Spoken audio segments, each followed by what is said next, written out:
Lisabino Pobozwa mayele ya sepe ya lola Boni yoko kende na mikili miso Koluka banzambe Bosani ndengai na koloba na yo Nazalika tina yo Mboka nanga yasika ndembo kankamba. Vous comprenez? Nde à ce temps-là, au komona mai ya bomoy ekobima na kati na Jérusalem. Enzamba kozala roi ya ko diriger mokili mobimba. Voilà tina ozotuna ke royaume Congo ekozala. C'est là, ce qui est yambingaï, kolobagate yomoko lobaki chercheur. Pesanga ba valeur nanga étant que chercheur indépendant historien. T'as encore cité le combo église wana. Nde ba konzi bazo banga yango. Bango bazo kaniseke no, bango baza plus fort que les Simon Kimbangu. Or que nous sommes très forts par rapport à l'église wana. Papa Jésus, biso tongi ba jeton te wana les églises catholiques. Les jeton te sur. Wana ngolo ba église catholique. Yana lobi nga bongo te mama. Papa Simon Kimbangu, eloko toujours kende liboso awa, nouvelle civilisation. Dans tous les domaines. Mundele abanga mutu mwindo. Ndenga lobaike mutu mwindo kwa mundele, mundele kwa mutu mwindo. Tokosala invention plus que mundele. Plus que. Mundele osa appareil, mona boza mtoza en Australie, mtoza en États-Unis, bofandi boso ya biso bozo na rene boso. Mais oyo papa Simba ngosala kati na biso koleka lisusu. Ah, dimanche à tout bawa basava bazo bibakala te. Il a un terrain moko bazo nzama préparé pour na savant pour l'invention RDC. Mobeko de biso liboso koto saleta. Koto saleta c'est avec quoi? Parce que tout moni moment auto kende ba konzi l'état ba konzi na biso mboka ba préparer le komoko pour venir à lobby. Donc toujours qu'il y a un vote, une élection, c'est que ba ba carte électeur, ba que ça relève pour tout qu'il y a un vote. Papa le bague mona mundu msoake a voté te. Ah non voté pour ni mboka ngona souffrance ezali mais ils a plein nzambe pe programme nzambe tout c'est l'état. Ko se ka fait ezali société civile. Na ezali programme ya papa Simon Kimbangu ye moko. Na biso Tshisekedi alobaki nini tanga zu pouvoir alobi na lingi lokola bopesinga bokonzi ya kotambusa mokili oyo mwana mboka nyonso a bénéficier na matière ya mboka. Mais est-ce que tu dois bénéficier d'un mot?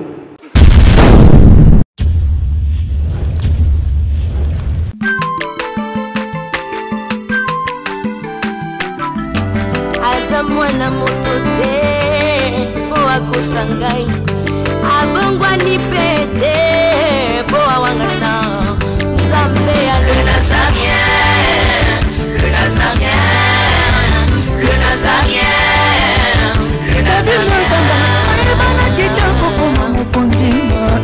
Atako babakola ki mafuta na musakolima lelo ya yobolingo bateli le Nazareth lipamboli oyo mona na katempeni mama kantelobi koleke mapapu masope mafuta tokokesika na longo na Nzambe oyo babenga na makomi Jésus. Bonjour, bonsoir chez vous, peuple de Dieu. Meilleur vœu à tous ceux qui nous suivent en ce net moment. La princesse Maman Tiffany Mokwa, chez vous, on est ensemble, il n'y a pas de souci, il n'y a pas de souci car Christ reste le même, hier, aujourd'hui, éternellement. Aujourd'hui, je reçois pour vous Papa Charles et Papa Jésus. Donc, baza na complicité moko ya kitoko, bazo sala pour que binombo pambolama. Mais avant toute chose, j'aimerais danser pour la gloire de notre roi, pour la gloire de Dieu. Et on se retrouve tout juste après. Je demande à Gédéon Alpha, qui est derrière la caméra, de nous donner un cantique pour la gloire de Dieu. Et on se retrouve juste après cet élément.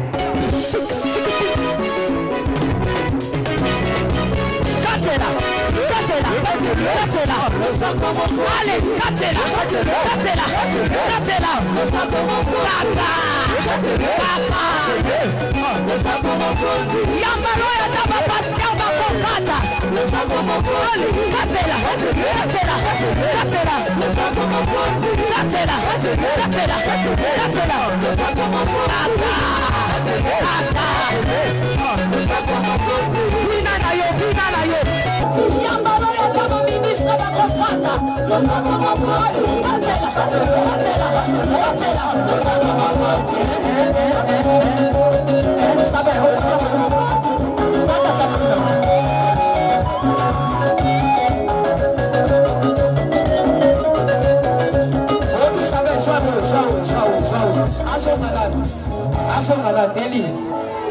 Okay, toca a roda.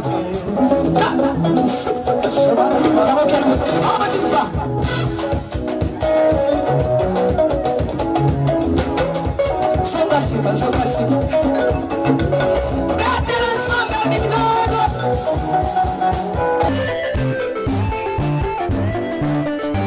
Contrôle le sac. Nazokatela nzambe le sako na sesiko. Nazokata le sako siko kuna. Nalingi nakatela nzambe le sako. Le sako, le sako, le sako. Le sako awa. On y va, on y va. Allez, katela, katela, katela. Allez, tozozonga siko, tozozonga bu. Tozozonga bu. Tozozonga, tikela katela. Tikela katela.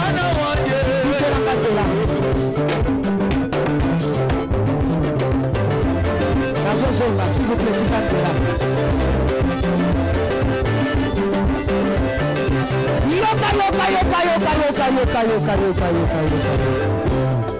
Olingi Lipal, Olingi Kopot, Olingi Mosala, Bonanini.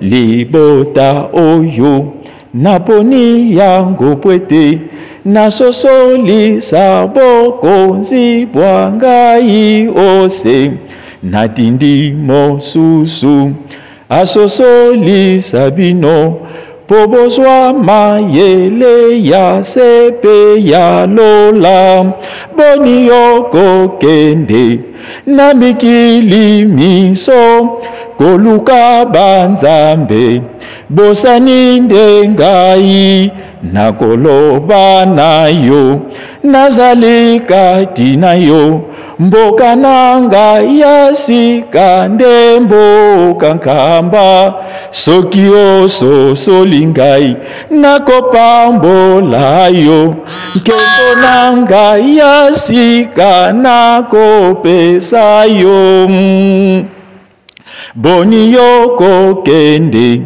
na mikili miso koluka banzambe bosani ndengai nakoloba nayo nazali kati nayo mboka nangai yasika nde mboka nkamba soki ososoli ngai nakopambola yo kembo nanga yasika nakopesa yo. Papa Charles tozokota na mukanda na Zakari 14 verset 7 nde esika oyo biso tovandi pona royaume oyo otuni mama Tiffany tovandi na Congo awa esika ezali ndaku na ye pourquoi batu topanza message na ye batu oyo bayebi te bakoma mupanzi oyo pourquoi Afrique ebima elongwa na musoto. Ici na pesa de Jean chapitre wana Papa Charles Zakari comme na pesa ka yote batu bazomata na Yerusalem verset 7 tanga. Ce sera un jour unique connu de l'Éternel. OK. Et qui ne sera ni jour ni nuit, mais vers le soir la lumière apparaîtra. Tout cité. En ce jour-là, les eaux vives sortiront de Jérusalem et couleront moitié vers la mer orientale, moitié vers la mer occidentale, et il en sera ainsi l'été et l'hiver. Voilà. L'Éternel sera le roi de toute la terre. En ce jour-là, l'Éternel sera le seul éternel. À ce jour-là, l'Éternel sera roi de toute la terre. Mokili Mobimba, il n'y aura personne. Et les eaux sortiront d'où? C'est le Jérusalem. au vivre.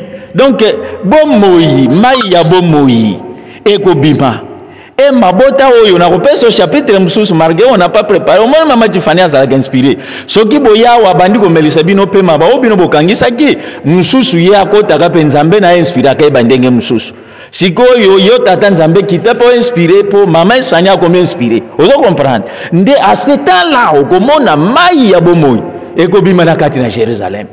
Et Nzambe akozala roi ya ko diriger mokili mobimba. Voilà tino zotuna ke royaume Congo ekozala. C'est là so ki oyambi ngai kolobaka te yo moko lobaki chercheur. Pesa nga ba valeur nanga étant que chercheur indépendant historien. Tango tozo progresser oko découvrir kana yo. Voilà ndepo na lelo na oyo na koyebiso na otunaki. Mutuna oyo lobi royaume Congo c'est impossibilité. C'est possible, tout est possible à celui qui croit. Mboka ekangami na bakonzi oyo. Eza église moko, je ne peux pas encore citer na kombo église wana nde bakonzi bazo banga yango bango bazo kanise keno bango baza plus fort que les Simon Kimbangu or que nous sommes très forts par rapport à l'église wana papa Jésus biso tongi ba jeton te wana les églises catholiques eza jeton te sur wana ngolo ba église catholique ngana lobi nga bongo te mama yo moto tangi wana ko ma jeton po eza l'église o ba tu ba respectaka ah weza non papa ngana lobi nga bongo likambo jeton ezala te na plateau so lingolo moi Nzamba na obanga te nazana ko banga te na lobi kasi yonde mutungi ouais communauté comme mbwakela et comme aleti mbwakela te so lobi que eza l'église ngana tangi kombo ma journaliste ngana tangi kombo lobi boy pa même bande ko balanda so que eza l'église moko o batu ba ko kanisa ke ba ko banga yango ko leke église kimbangiste njoka nde église kimbangiste ndeze église oyo eza makasi mais batu ba ko banga église na mususu église oto yebi batu so to so ke telemi lobi moi ça comment qu'on ningisa eza l'église catholique eza likambo jeton te ngatem na lobby élection église catholique non pardon yango mama Tifania akoti kuna ndenge ko biso to tangi mais ndengo bwakeli yo ozo projet to ko lobate mais to lobby soki pesa yango soki eza yango te mais prochainement to yo lelo tuninga mikanda ngana yena mikanda te même kona kozana mikanda soki eza yango nde na kola église catholique loba ngana lobi bongo te mama koza la banque ya robomba likambo lomoko yo nde na lobi bawo bayoki ngai bakosala pe ba recherche na bango mais obi tango boko tuna likambo PV wana na moni pe ba pesi ngai bon OK on va baksa donc papa Simon Kimbangu eloko tozokende liboso awa nouvelle civilisation dans tous les domaines nyonso tout donc azo sala eloko ya sika ndenga Apocalypse 21 lobi ya kala elongwe ya sika eye azo sala nouvelle civilisation o mboka oyo mibeko ekozala justice ya solo kimia oyo kokota na mokili mobimba papa Charles obi ke bible obi ke lo monte ya sika eza sama belo nyonso ezala ezali pe kozala eloko sika na sama bele ezate OK tango bible ezoba nouvelle Jérusalem cela veut dire ya sikati ya kala ezalaki mais siko nzamba azo préparer ya sika nouvelle Jérusalem ezoba sa civilisation sika nini lingolo bani n'explique oui non explique yo oyebi tina diamant tina mercure tina matière première osala ngo nini ngani na otuna mituna kasi yango na papa Simon aye apesa mutu mwindu valeur mundele abanga mutu mwindu ndenga lobaike mutu mwindu akwa mundele akwa mutu mwindu tokosala invention plus que mundele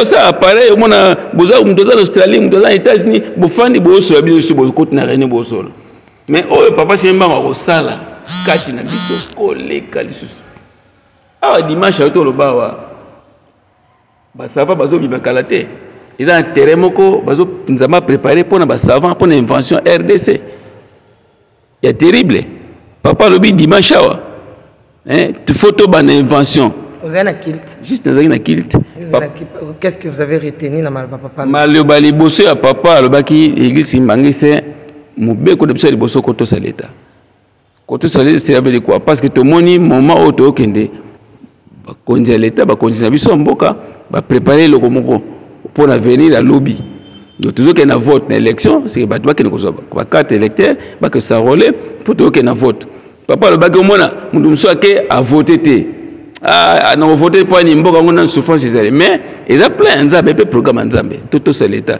donc c'est avec mutunyo so akene ko s'enrôler mutunyo so a voter vous avez conscient au voter côté président ya kobima ezaka plan ya yemo ko nzambe pe programme na ye. Merci bandeko bakende ko voter ko s'enrôler to s'enrôler pour vote au l'état hôtel sepso bongo ko se caf COSECAF. Voilà. Bato bako lobeki eza parti politique baso bako comprendre bako benga mama Tiffany tant bako lobako COSECAF wana eza parti politique est-ce que bango pe bazana likandike bato bakende ko s'enrôler na saluer pe président Valère voilà bon mekano ko limbo na biso malamu COSECAF wana to pe COSEC eza nini parti politique à papa pour toi moi papa on dirait ya malem on dirait le baptême on dirait à celle des partis politiques nae bon COSECAF ezali société civile numéro 1 et puis na ezali programme ya papa Simon Kimbangu ye moko COSECAF ezali programme na ye moko azo préparer pour biso tolonga na pasi o tozalango parce que mindele jusqu'à présent bazo nyoko la biso hein au mona bazo menacer président de la République biso faut deux autant de pourcent pour deux mindele et que n'aille pas na bango biso mo ba kolombo ka to zote président na biso Tshisekedi alobaki nini tanga zu pouvoir alobi na lengi lokola bo pesinga bo konzi ya kotambusa mokili oyo mwana mboka nyonso a bénéficier na matière ya mboka mais est-ce que tu bénéficier nango mindele baligité ko bloquer yanga programme ya papa Simon Kimbangu a préparer loko moko eza lokola noyo hein et bandi ko bota zo bota siko fuya makasi donc ezali to lit moko ya biso bato mwindu to sangana to sala force poto longa likpasio to zana na Congo et puis Afrique mobimba pour pas sizaka biso pamba te Congo pa Afrique mobimba soki biso nyos to sangani to sadere poto zana ba fiche des gens ba fiche d'adhésion et sengeli mutu nyonso tu asadere na COSECAF mutu mwindu nyonso tu likambo eza sérieux eza masekite mutu nyonso akota asadere pamba te yango ne mte ko bimisa biso na esclavagisme moto zanango. Matondi, merci beaucoup papa Jésus to comme kita malembe vraiment c'est émission na biso makanisi ya COSECAF ezani na mikolo ezoya président koya to peza mabongisi ni na bilenge awawa azotambwisa COSECAF lolenge ni pamba te bino bosadere déjà liboso na pesa na président Valère Mbote secrétaire Lucien Mbote na France et na États-Unis bino nyonso balandi Mbote na bino ezali coalition des organisations de la société civile pour l'émergence du Congo et de l'Afrique.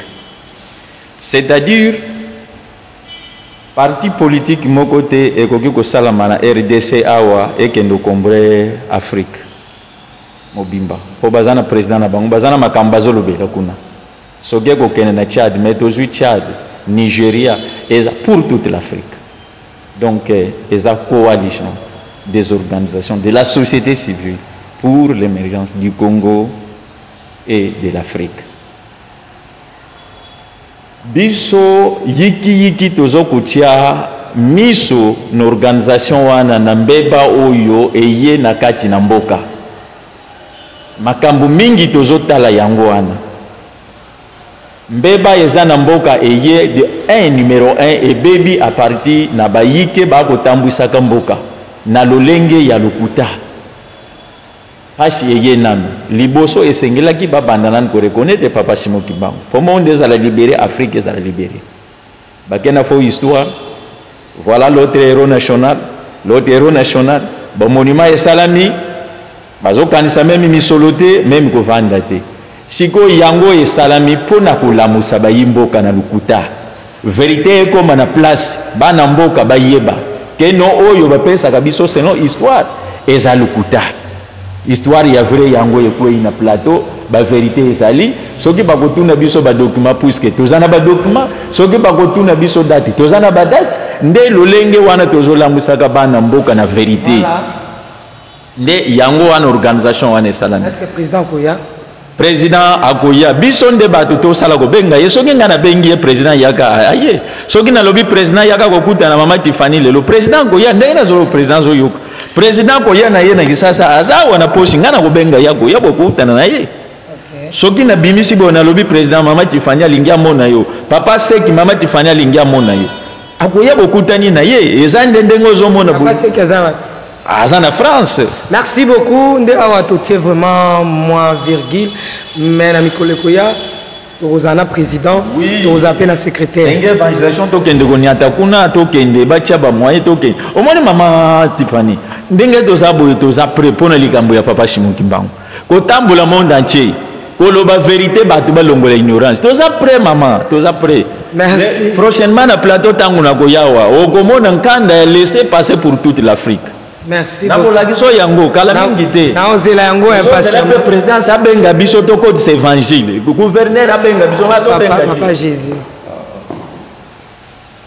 Allez connait intérêt tende. Ça intérêt ça ya Nzambe. Est-ce que tangu na solo ba?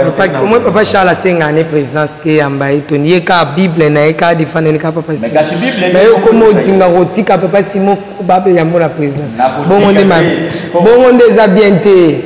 Yo sala kaka président yemo mona kete il faut boya côté to boya mais to le bila mbale ko ya mais appel sumte moteti nguba bataki na mona côté numéro de téléphone mais avant na toke na clôture tozo beta CT tozo continuer ko beta CT mama Tiffany tozo lembate numéro 1 ba kondina biso awa bato sana liboso président de la République ba konjina biso awa o bazana mokiyo bazo diriger biso bato samalo ba président alobi na nkamba si place nga moko na fani na zomo na ndenga zo mama pasi na motema donc neti to compte na parlement to sukume bango oui tozolo banana liboso balanda biso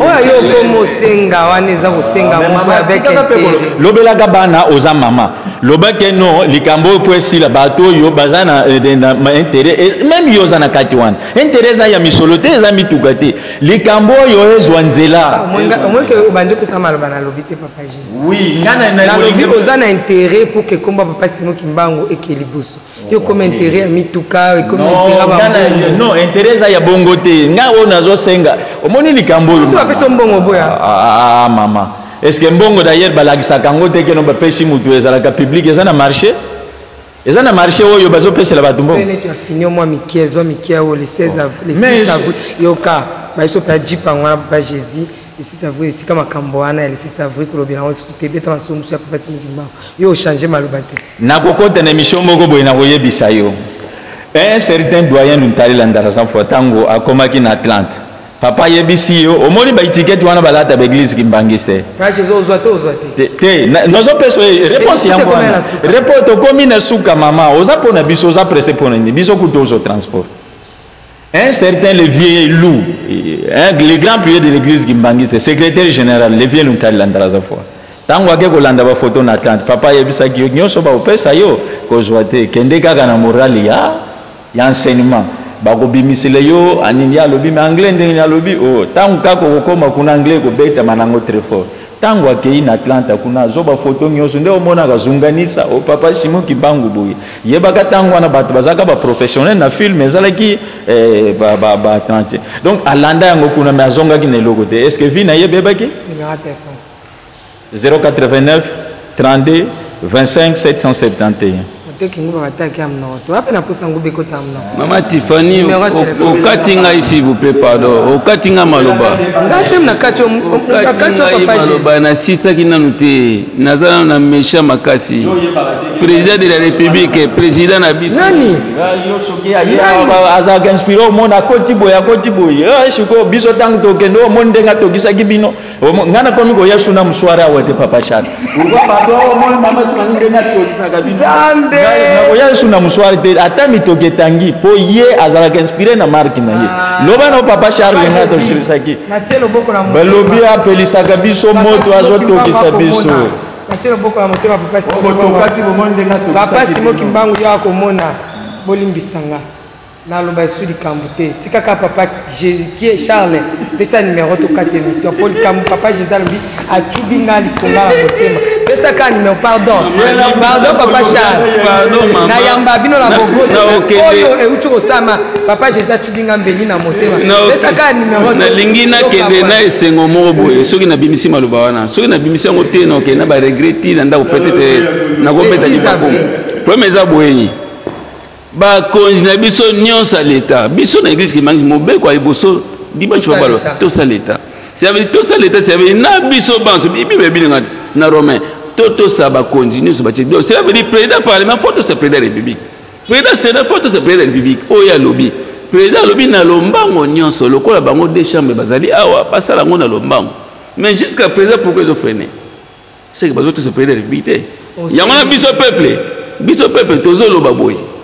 bato sa maloba président de la République le 6 avril oyo lobi to ko 2023 na 2023 le 6 avril oyo la journée chômée ba publier déjà avant la journée chômée payée férié donc ezaloza nani fanda na ndako pona ko kani pona papa Charles journée zo atango le 6 en avril chômé payé yo pena ndengo linga osami tuka ucha ba couleur tout ça yo vananda mama webi keneza musana osala tiki kutu mutu ka batu kuna na kati na ika pona maso papa simba onkaka papa numéro de téléphone na sisi na ntema mazo kata papa Charles no kene sengotin ni d'abord on comprendre comme le 6 avril et dans la journée chômé payé to zelango soki président parlement président c'est parce que deux chambres wana bango bato simba makao soki ba saleli yango te papa Charles alobaki papa Charles alobaki papa Simon Mbango pesi aloba biso tozaka sima ya papa Simon Mbango numéro de téléphone malembe toyaka sima papa Simon Mbango papa azoloba Ezekiel abibeta ngonga bayoka so bayoki bandimi basaela so basaela te papa Charles alobaki te papa Charles alobi président assemblée mokonzi biso mais respect président sénat respect makasi likambo na lombango nyonso biso peuple tozozi ya leko eloko wana kosek azozi ya eloko wana po bande ko na biso ba jasura fo ba ya ebike ba noir américain ba ozi la ba yawa tobeta ngona émission ko ya si vous ebike ba noir américain ba ozi la ba ya na Congo tobeta ba noir américain wana na émission ezoya to bandande na yango et puis to ko na ba date on a sengi ya royaume Congo wana papa ke ko sena ba recherche pe na ba noir américain au bakendaki bozo ba date na pesi de sujet hein donc to parler sur le Kambouya royaume Congo ndenge kabwa kende ko étudier sur royaume Congo ya obeti na tsono sur Congo plutôt et puis du Kambouya ba noir américain au bakendaki oh il faut bazonga papa Simon ki manga zozela bango numéro de téléphone s'il vous plaît 085 94 38 68 4 0900 62 66 16. Merci, nous sommes arrivés à la fin. Que Dieu vous bénisse. Ciao.